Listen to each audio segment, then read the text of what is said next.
Pawan Kalyan press meet చూసినాక తన పూర్తి స్థాయి అజ్ఞానపూరితమైన అవగాహన అర్థమైంది.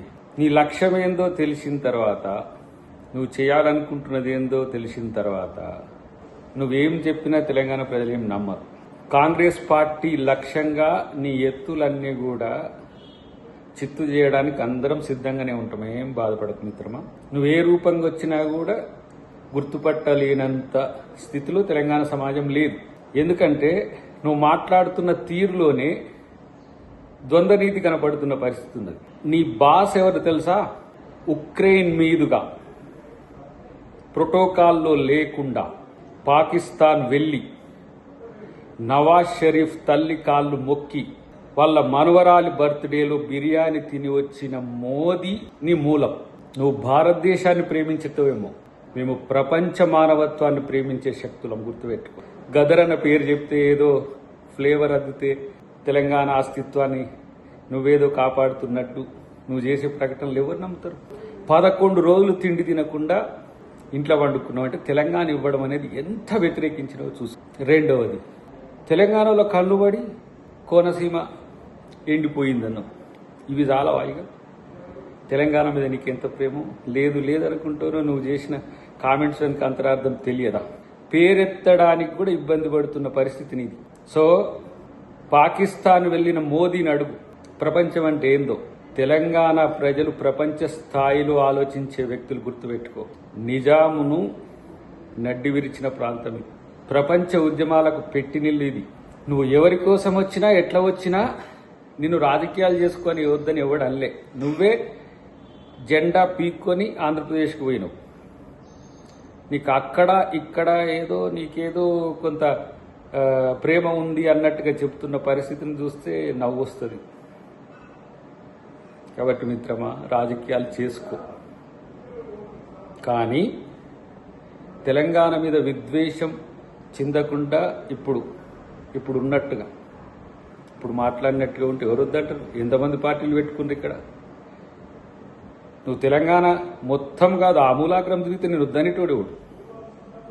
కానీ కేవలం ప్రొఫెసర్ నాగేశ్వరరావు గురించే లేకపోతే పాశం యాదగిరి గురించి నువ్వు ఇక్కడికి వస్తున్నావు అంటే నమ్మేంత పిచ్చోళ్ళు తెలంగాణలో కాదు. మోదీ నీకు సర్ది చేస్తే వచ్చిండు, కానీ నువ్వు తెలంగాణ అమరవీరుల కాడికి పోలే, ఆయన తెలంగాణ అమరవీరుల కాడికి తీసుకుపోలే.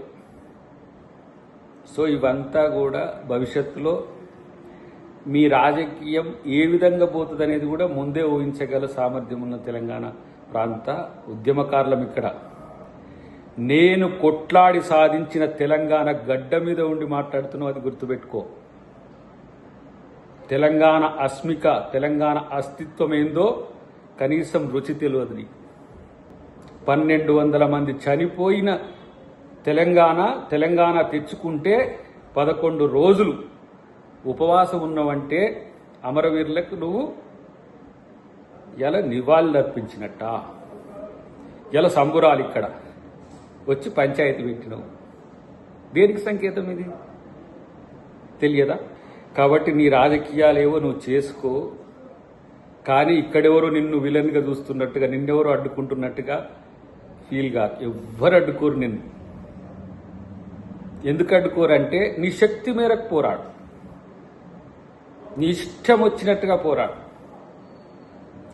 నిన్నెవరెందుకు ఏమన్నారంటే నీకు ఆ స్వేచ్ఛ హక్కు ఉంది, కానీ ప్రాంతాల మధ్యన విద్వేషం వచ్చేటట్టుగా మాట్లాడితేనే హైకోర్టే మీకు తీర్పిచ్చింది. కాంగ్రెస్ అడ్డుకోలే, లేకపోతే ఇక్కడున్న ఉద్యమకారులు ఎవరో నిన్ను రాకని అడ్డుకోలే. ఎవరో నీతో వ్యక్తిగతంగా వైరుధ్యాలు ఉన్న వాళ్ళు మాట్లాడుతుండొచ్చు కాక. కాబట్టి ఫస్ట్ మనం ఏదైనా మాట్లాడుతున్నప్పుడు దాని మీద తెలుసుకొని దాని మీద పూర్తి అవగాహనతో మాట్లాడితే పంచాయతీ పెట్టుకుంటాడు, ఇట్టే ఉంటాడు. ఏ ఉద్దేశం లేకుండా కూడా ఊరికనే గెలుపుకొని పంచాయతీ పెట్టుకుంటారు. తెలంగాణలో వాళ్ళని అధికారులు అంటారు. అది పెట్టుకోకు. నీకు చిరంజీవి గారి తమ్మునిగా కొంచెం మంచి పేరుంది. మేము కూడా నిన్ను సీరియస్గా టార్గెట్ చేయకపోవడానికి ఒకే ఒక్క కారణం, గద్దరన్నకు నువ్వు తమ్మునివని. ఆ రోజు ఏ విధంగా గద్దరన్న నీతో కలిసి ఉన్నాడో కూడా మాకు చెప్పింది కాదు. కానీ ఒక స్టాండ్ మీద లేకపోవడం వల్ల, ఈ చంచల స్వభావం వల్ల వివిధ రకాలుగా మారిపోయారు. చివరికి ఇక్కడ ఉన్నావు.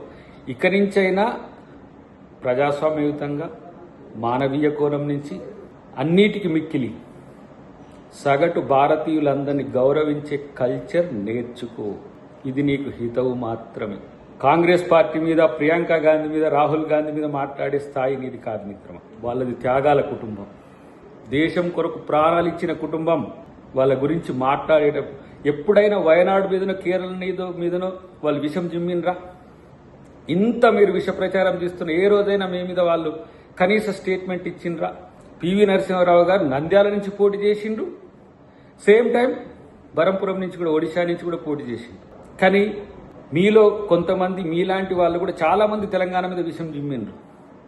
ఆంధ్ర ప్రజలు కాదు, ఆంధ్రాలో అందరు నాయకులు కాదు, చిరంజీవి గారు కూడా కాదు. కాబట్టి మనం ఏ విధంగా ఉన్నామనేది మన స్టేటస్, మన ట్రాక్ చెప్తుంది. కాబట్టి అందరినీ సమదృష్టితో చూడడం నేర్చుకో. నారాజు గాకుర మా అన్నయ్యో, నజీరు అన్నయ్యో అని. నజీర్లు ఒకరోజు వజీరు ఉంటే ఈరోజు నీకు శత్రువులైండ్రు. దేశం మొత్తం ఏ విధంగా కాంగ్రెస్ పార్టీ ఈరోజు అన్ని వర్గాలను, హిందువులను, ముస్లింలను, క్రిస్టియన్లను, బౌద్ధులను, జైనులను, అన్ని కులాలను, అన్ని మతాలను కలుపుకొని పోతుందో ఆ కలుపుపోయే తత్వాన్ని గమనించు. కాంగ్రెస్ను కూడా కనీసం గౌరవించే కల్చర్ని పెంచుకోమని చెప్పి నేను పవన్ కళ్యాణ్కు తెలియజేస్తున్నా. మీరు రావచ్చు, పోవచ్చు, రాజకీయాలు చేసుకోవచ్చు, కానీ తెలంగాణ ప్రజల్ని ప్రేమించడం నేర్చుకోండి. ఫస్ట్ అది ముందు నేర్చుకుంటే మీలాంటి వాళ్ళకి అది మంచిది.